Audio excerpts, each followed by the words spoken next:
जनतांको सह जननेता हिमांशु शेखर साहू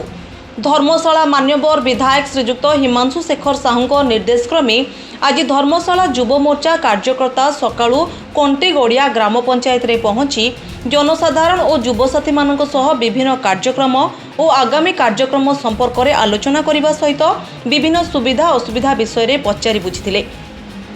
ता सहित अंशुमान मेमोरियल ट्रस्ट तरफ कंटीगड़िया ग्राम पंचायत वनिताराणी स्वाई गोड़ खराब, सरोज जेना सड़क दुर्घटना, दीति स्वाई पक्षाघात, मामी दलाई असहाय विधवा महिला एवं कंटीगड़िया ग्राम पंचायत पाइकरायपुर शिवानी सिंह असहाय परिवार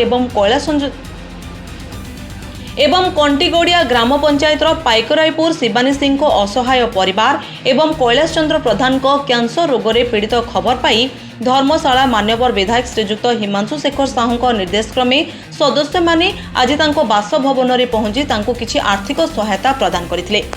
निरंजन महापात्रଙ୍କ रिपोर्ट A1 ओडिशा प्लस।